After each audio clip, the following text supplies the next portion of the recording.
వచ్చిన మరి పెండ్లి కుమారుడు పెండ్లి కూతురుకు అదే రీతిగా వివాహానికి పిలువబడిన బంధువులందరికీ ప్రభు రక్షకుడైన యేసుక్రీస్తు వారి శ్రేష్టమైన పరిశుద్ధమైన ఘనమైన నామంలో మరి వందనాలు తెలియజేస్తూ ఉన్నా. మరి జతపరచబోచున్న ఈ కుటుంబాన్ని దేవుడు దీవించి ఆశీర్వదించుగాక. మరి నరుడు ఒంటరిగా ఉండుట మంచిది కాదని దేవుని యొక్క ఉద్దేశం. కాబట్టి నరుడు ఒంటరిగా ఉండుట మంచిది కాదు. మరి సమస్తాన్ని దేవుడు సృష్టించిన తర్వాత మరి ఆదామును పిలిచి ప్రతి జంతువుకు ఏ పేర్లు పెట్టాలో ఆ పేర్లన్నీ కూడా ఆదాము చేత దేవుడు పెట్టించిన తర్వాత అన్నిటినీ జతగా మరి పేర్లు పెట్టి వాటిని సిద్ధపరిచారు. ఒక దిన అన్ని సృష్టించిన తర్వాత ఒక దినాన్ని ఆదాము విచారంగా ఉన్నాడంట. ఇలా పైకి చూస్తే రెండు జంటగా పావురాలు కనపడుతున్నాయంట. ఇలా చూస్తే రెండు సింహాలు జంటగా కనపడుతున్నాయంట. ఇటు చూస్తే మరి కోళ్ళు జతగా కనపడుతున్నాయంట. అయితే ఆదాము మాత్రమే ఒంటరిగా ఉన్నాడంట, విచారంగా ఉన్నాడంట. అప్పుడు దేవుడు అన్నాడంట, నరుడు ఒంటరిగా ఉండుట మంచిది కాదని వాటికి సాటి అయిన సహాయం చేయాలని దేవుని యొక్క హృదయంలో నుండి వచ్చింది. అదే రీతిగా మరి రాజు ఇంతవరకు ఒంటరిగా ఉంటూ వచ్చాడు. అదే రీతిగా ఈ దినాన్ని సాటి అయిన సహాయం కొరకు మరి అనేక మంది దైవజనులు కుటుంబ సభ్యులు ప్రార్థించిన మేరకు వారిని కుటుంబంగా చేయడానికి మరి దేవుడు ఈ దినాన్ని సిద్ధపరిచాడు. కాబట్టి కుటుంబముగా కట్టబడే కుటుంబము ఫలించాలని ప్రభు యొక్క ఉద్దేశము. కాబట్టి మొదటిగా చేయబడిన కుటుంబము మరి ఆదాము అవ్వ ఈ కుటుంబముగా చేసి దేవుడు ఏదోను తోటలో ఈ కుటుంబాన్ని మరి ఏర్పరిచి సిద్ధపరిచిన కుటుంబంలో పెట్టిన తర్వాత ఆ కుటుంబంలోనికి ఏమొచ్చిందంటే సాతాను ప్రవేశించింది. ఆ కుటుంబం ఫెయిల్ అవడానికి గల కారణం ఏంటంటే మొదటిగా కుటుంబము దేవుడు చేసిన కుటుంబంలోనికి సాతాను ప్రవేశించింది. ఇప్పుడు కుటుంబంగా కట్టబడే ఈ కుటుంబానికి మరి మూడో వ్యక్తి ప్రవేశించకూడదని, మూడో వ్యక్తి ఎంటర్ అవ్వకూడదు. మొదటిగా చేయబడిన ఆదాము యొక్క కుటుంబము ఫెయిల్ అవడానికి గల కారణం ఏంటంటే ఆ కుటుంబంలోకి అందమైన ఏదైనా తోటలో దేవుడు వారి కుటుంబంగా చేసి పెట్టాడు. అయితే ఆ కుటుంబంలో ఏం ప్రవేశించింది? సాతాను ప్రవేశించింది. ఆ సాతాను ప్రవేశించడం ద్వారా ఆ కుటుంబం కలవరమైంది. ఆ కుటుంబానికి మరి దేవునికి భయపడే కుటుంబముగా లేరు. వారు దేవుని చేత మరి తొలగించబడుతూ వచ్చారు. దేవుని మాటకు అవిధేయత చూపుతూ వచ్చారు. మన కుటుంబము ఆశీర్వదించబడాలంటే, మన కుటుంబాలు దీవించబడాలంటే మన కుటుంబంలోనికి మూడో వ్యక్తి రావకూడదని ప్రభు యొక్క ఉద్దేశం. రెండవదిగా మనం జ్ఞాపకం చేసుకుంటే కట్టబోవు మరి చదవబడి వివాహముల గురించి యోహాను సువార్త 2వ అధ్యాయములో మనం చదువుకుంటూ వచ్చాం. ఆ వివాహానికి యేసు శిష్యులు కూడా పిలువబడ్డారు. యేసు ప్రభువారు పిలువబడ్డారు, ఆయన శిష్యులు కూడా పిలువబడ్డారు. ఇప్పుడు వివాహానికి రిజిస్టర్ గారు ఉన్నారు, అనేక మంది దైవ సేవకులు వచ్చారు, అనేక మంది వచ్చారు. అయితే ఆ కుటుంబానికి మరి మొదటిగా యేసు ప్రభువును పిలిపించుకున్నారు కుటుంబం దగ్గరికి. ఈ కుటుంబం కూడా ఆశీర్వదించబడాలి, దీవించబడాలంటే మీ కుటుంబంలోనికి ఎవరు రావాలంటే యేసు ప్రభు వారు రావాలి. ఈ కట్టబడే కుటుంబంలోనికి యేసు ప్రభు వారు వచ్చినప్పుడు ఆ కుటుంబం ఎలా ఉంటుందంటే మధురముగా మార్చబడుతుంది అన్నాడు. కానా వివాహము మధురంగా మార్చబడడానికి కారణం ఏంటంటే ఆ వివాహానికి యేసు ప్రభు వారిని పిలిచారు. అందుకే ఆ వివాహము కూడా మధురంగా మార్చబడింది. ఈ కట్టబాబు వివాహము కుటుంబము మధురముగా ఉండాలంటే మరి రెండవదిగా యేసు ప్రభు వారిని ఏం చేయాలి? పిలవాలి. తర్వాత యోహాను సువార్త మరి 2వ అధ్యాయం మనం చదువుతూ వచ్చాం. ఏంటంటే ఆయన అక్కర వచ్చినప్పుడు మరి ఆ ద్రాక్షారసాన్ని మరి నీళ్లను ద్రాక్షారసముగా మరి చేయటం జరిగింది.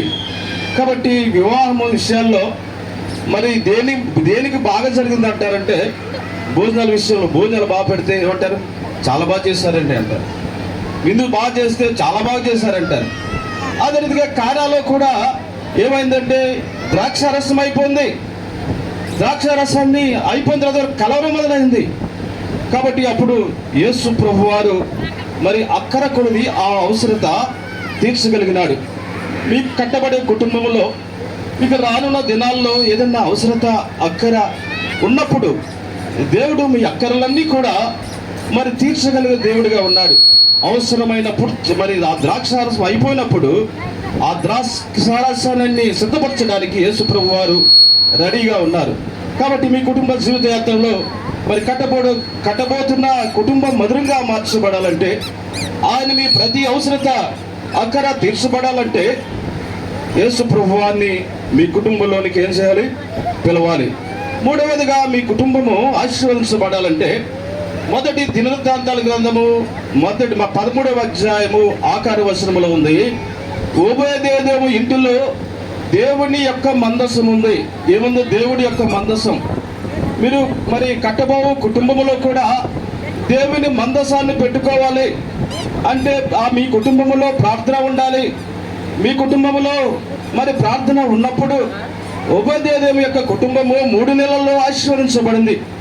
అదే రీతిగా మీ కట్టబోవు కుటుంబము కూడా మీరు ఆశీర్వదించబడాలి, దీవించబడాలి అంటే కనుక మీ కుటుంబంలో ఏముండాలంటే మరి దేవుని యొక్క మందస్సు ఉండాలి.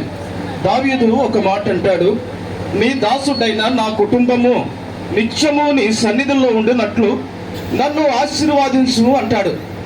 కానీ దావీదు జీవితంలో దావీదు దేవుణ్ణి అడగట్లేదు, ఏమీ అక్కర అడుగుతలేదు. కానీ నా కుటుంబము ప్రభువా నీ సన్నిధిలో ఉండినట్లు నన్ను ఆశీర్వదించు అంటాడు. కాబట్టి కట్టుబోయే కుటుంబము కూడా మొదటిగా దేవుని సన్నిధిని ఎదకాలి, దేవుని మందిరాన్ని ఎదకాలి. దేవుని మందిరానికి మీరు వెళ్ళినప్పుడు దేవుడు మీ కుటుంబాన్ని కూడా దావీదు కుటుంబం వల్లే ఆశీర్వదిస్తాడు. దావీదు అంటాడు, నీ దాసుడైన నా కుటుంబము నిత్యము నీ సన్నిధిలో ఉండినట్లు నన్ను ఆశీర్వదించమంటాడు. కాబట్టి ఎప్పుడైతే మీ కుటుంబము దేవుని సన్నిధిలో ఉంటుందో, దేవుని సన్నిధిలో ఏముంది? సంపూర్ణ సంతోషం ఉంది. దేవుని సన్నిధిలో ఏముంది? ఆనందం ఉంది. అన్న కూడా దినాన్ని అక్కర కొలది తనకుండే అవసరత కొలది దేవుని మందిరానికి వెళ్ళి ప్రార్థించినప్పుడు దేవుని మందిరంలో అవసరతలు తీర్చబడ్డాయి. మీ కట్టబోయే కుటుంబం కూడా రానున్న దినాల్లో మీ అవసరతలు తీర్చబడాలంటే, రానున్న దినాల్లో మీ అక్కర్లు తీర్చబడాలంటే దావీదు వల్లే మీరు కూడా దేవుని సన్నిధిని ప్రేమించినప్పుడు దేవుడు మీ కుటుంబాన్ని కూడా ఆశీర్వదిస్తాడు. నాలుగవదిగా మనం జ్ఞాపకం చేసుకుంటే ప్రభు యొక్క ఉద్దేశం ఏంటంటే, ఆదికాండము 1వ అధ్యాయము 28వ వచనంలో మీరు ఫలించి అభివృద్ధి పొందాలని ప్రభు యొక్క ఉద్దేశం. ఫలించాలి, అభివృద్ధి పొందాలి. కాబట్టి ఫలించి అభివృద్ధి పొందాలంటే ఎలాగా? మరి యోహాను సువార్త 15వ అధ్యాయంలో దేవుని యందు నిలిచి ఉంటేనే కానీ మనం ఏం చేయలేము, ఫలించలేము, అభివృద్ధిగా ఉండలేము. కాబట్టి ఫలించాలి. దేవుని యొక్క ఉద్దేశం ఏంటంటే మరి ఎక్కువగా ఫలించాలి. దేవునితో సహవాసము కలిగి ఉన్నప్పుడు మీరు ఫలిస్తారు. ద్రాక్ష చెట్టు తీగ కలిసి ఉన్నప్పుడే మరి ఆ చెట్టు ఫలిస్తుంది. అదే రీతిగా మీరు భార్యాభర్తలుగా చేయబడే కుటుంబం దేవునితో కలిసి ఉన్నప్పుడు దేవుడు మీ కుటుంబాన్ని కూడా ద్రాక్ష వలె ఫలింపజేస్తాడు, ద్రాక్ష వలె ఆశీర్వదిస్తాడు. కాబట్టి మీరు ఫలించాలంటే దేవుని మాటకు ఏం చేయాలంట? లోబడి ఉండాలి. ఆ రీతిగా మరి మీ కుటుంబాన్ని దేవుడు దీవించి ఆశీర్వదించుగాక. ఇంకా ఈ కుటుంబాన్ని రానున్న దినాల్లో మరి దేవుని పరిచర్య కొరకే, దేవుని సేవకులు ప్రేమించే కుటుంబంగా ఈ కుటుంబాన్ని దేవుడు ఉంచునుగాక. అదే రీతిగా మరి అనేక మంది మరి సేవకులను ఆతిథ్యం ఇచ్చే కుటుంబముగా ఈ కుటుంబం ఉండడానికి దేవుడు మీ కుటుంబాన్ని ఆశీర్వదించునుగాక. అదే రీతిగా మరి రాజుల గ్రంథము 5వ అధ్యాయంలో గనురాలైన స్త్రీ ఉంది. ఆ గనురాలైన స్త్రీ ఏం చేస్తుందంటే మరి దేవుని సేవకునికి ఆ గృహములో ఆతిథ్యం ఏర్పరిచింది. తన గృహములో ఒక మరి సేవకుని నివసించడానికి ఒక గృహాన్ని సిద్ధపరిచింది. అందుకే ఆ కుటుంబము కూడా ఆశీర్వదించబడింది, దీవించబడింది. మీరు మరి కుటుంబంగా నూతనముగా కట్టబోయే కుటుంబం, మీరు మీ దేవుని సేవకును ప్రేమించాలి, అదే రీతిగా దేవుని సన్నిధిని ప్రేమించాలి. ఆ రీతిగా ఉన్నప్పుడు దేవుడు మీ కుటుంబాన్ని కూడా ఆశీర్వదిస్తాడు. ఐదవదిగా మనం జ్ఞాపకం చేసుకుంటే, మీరు ఎలా ఉండాలంటే ఒకరికి ఒకరికి ప్రేమగా ఉండాలి. ఎలా ఉండాలి చెప్పండి? ప్రేమగా ఉండాలి, మర్యాదగా ఉండాలి, ఒకరికి ప్రేమానురాగంగా ఉండాలి. కొత్తలో అందరికీ ప్రేమగా ఉంటుంది. కొత్తలో పెళ్ళైన తర్వాత చాలా బాగా ప్రేమిస్తారు. పెళ్ళైన తర్వాత పెళ్లి కూతురు అందంట, అయ్యా నాకు చాలా ఇష్టం అండి, నాకు మైసూరు పాకం అంటే చాలా ఇష్టం అండి, తీసుకురామందంటే. ఏ పాకం? మైసూరు పాకం. సరే, పెళ్ళైన కొత్తలో మరి భార్య ఏది అడిగితే భర్త కూడా అదే తీసుకొస్తాడు. అదే రీతిగా ప్రేమతో అడిగిందని మైసూరు వెళ్ళి మైసూరు పాకం తీసుకొచ్చాడంట. ఎక్కడికి వెళ్ళి? మైసూరు వెళ్ళి మైసూరు పాకం తీసుకొచ్చాడంట. శుభ్రంగా తండ్రి అడిగాడంట, అయ్యా మా అబ్బాయి కనిపించట్లేదు ఏంటి మా కోడలు అడిగితే, మీ అబ్బాయి మైసూరు వెళ్ళాడండి అన్నారు. ఎందుకంటే నాకు మైసూరు పాకం అంటే చాలా ఇష్టం అండి, నేను మైసూరు వెళ్ళి మైసూరు పాకం తీసుకుని రావడానికి మైసూరు వెళ్ళాడంట. కొత్తలో ప్రేమ ఉంది. మైసూరు వెళ్ళి ఏం చేశాడు? మైసూరు పాకం తీసుకొచ్చాడు. రాను రాను ఏమైపోయిందంటే ప్రేమ చల్లారిపోయింది. రాను రాను అనురాగాలు తగ్గిపోయినాయి. రాను రాను మరి ఇంకా ఇంట్లో సమస్యలు పెరుగుతున్నాయి. ప్రేమ ఏమైపోయింది? కోల్పోతున్నారు. ఇంట్లో ఏం చేసలేదు, పట్టించుకోవట్లేదు. భర్త చెప్తుందంట, సాయంకాలానికి ఏమీ లేవండి, ఇంట్లో రైస్ లేదు, ఇంట్లో ఏమీ లేదంటే ఏమీ పట్టించుకోవట్లేదు. మొదట్లో ఏం చేశాడు? మైసూరు వెళ్ళి మైసూరు పాకం తెచ్చాడు. ఆ రీతిగా ఉండకూడదు. మీరు కుటుంబంగా కట్టబడిన తర్వాత ఈ భూమి మీద ఉన్నంత కాలం కూడా ఎలా ఉండాలంటే ప్రేమగా ఉండాలి. ఎలా ఉండాలి చెప్పండి? ప్రేమగా ఉండాలి, అనురాగము కలిగి ఉండాలి, ఒకరినొకరు ప్రేమించుకుంటూ హత్తుకుంటూ మరి ఒకరు అనురాగము కలిగి ఉన్నప్పుడు దేవుడు మీ కుటుంబాన్ని కూడా ఆశీర్వదిస్తాడు. కాబట్టి మీరు ఫలించి అభివృద్ధి పొందాలంటే దేవుని యందు మీరు ఎలా ఉండాలి? నిలిచి ఉండాలి. ఆదివారం వచ్చినప్పటికీ దేవుని సన్నిధికి వెళ్ళాలి. మరి దావీదు కూడా దేవుని సన్నిధిని ప్రేమించాడు. దేవుని సన్నిధిని ప్రేమించిన తర్వాత దావీదు కుటుంబము అంతకంతకు వర్ధిల్లుతూ వచ్చింది. ఇది నన్ను చాలా మంది దేవుని మందిరానికి వెళ్ళరు. భర్త వెళ్తే భార్య రాదు, భార్య వెళ్తే భర్త గారు, ఒకరికొకరికి కుటుంబం వెళ్ళరు. దావీదైతే ఎలాగలేడంటే కుటుంబంతో కూడా దేవుని సన్నిధికి వెళ్ళి దేవుని ఆరాధించాడు. ప్రభువా, నీ దాసుడైన నా కుటుంబము నిత్యము నీ సన్నిధిలో ఉండినట్లు నన్ను ఆశీర్వదించమని మరి దేవుని అడుగుతున్నాడు. కాబట్టి ఆయన ఏమడగట్లేదు, పిల్లలు కావాలని అడగట్లా, తర్వాత నాకు ఆస్తి కావాలని అడగట్లా. కానీ నా కుటుంబం మాత్రం దేవుని సన్నిధిలోనే ఉండాలంటే దేవుడు కుటుంబంతో పాటు దావీదుకు అన్ని ఇచ్చాడు కదా, ఐశ్వర్యవంతుడిగా చేస్తూ వచ్చాడు.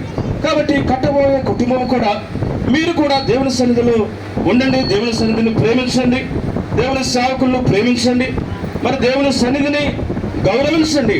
అప్పుడు మీ కుటుంబం కూడా ఆశీర్వదించబడుతుంది. ఓబేదేదోము యొక్క కుటుంబము 3 నెలల్లో ఆశీర్వదించబడిందంట. ఎన్ని నెలలు? 3 నెలల్లో ఆశీర్వదించబడిందంట. ఏ అవసరతలు కావాలంటే అవసరతలు తీర్చబడ్డాయి. ఎందుకంటే ఆ కుటుంబంలో దేవుని మందస్సం ఉంది. ఏమని చెప్పండి? దేవుని మందస్సం ఉంది. మరి కొత్తగా మరి జతపరచబడే కుటుంబములు కూడా మీరిద్దరు కూడా ఉదయకాలము సాయంకాలము ప్రార్థన చేసుకోండి. దేవుని యొక్క బలిపీఠం దగ్గర రండి. దేవుడు మీ ప్రతి అవసరత తీరుస్తాడు. దేవుడు మీ ప్రతి ఒక్కరు కూడా తీరుస్తాడు. ఆ రీతిగా మరి జతపరచబడే నూతన దంపులు మరి నూతనమైన ఆశీర్వాదాలతో మరి అకుల ప్రిస్కుల వలె, అబ్రహాము శారా వలె దేవుడి కుటుంబాన్ని ఆశీర్వదించి రానున్న దినాల్లో ఈ కుటుంబాన్ని ఫలింపజేసి ఆశీర్వదించి దీవించునుగాక. ఏకీభవించండి. ప్రేమ నమ్మకం గల మా ప్రియ పరలోకపు తండ్రి, మీ ఘనమైన శ్రేష్టమైన నామములకు వందనములు దేవా. ఈ మధ్యాహ్న కాల సమయంలో ప్రభు మీ సన్నిధికి వచ్చిన తండ్రి, నూతనముగా పరిశుద్ధ వివాహం ద్వారాగా జతపరచబడినటువంటి రాజును అలాగే చంద్రికను బట్టి స్తుతిస్తున్నాం తండ్రి. వారిరువురు ప్రభువా ఈ సమయంలో వారిద్దరిని జతపరిచారు. అందుని బట్టి వందనాలు చెల్లించుకున్నాం తండ్రి. వివాహము అన్ని విషయంలో ఘన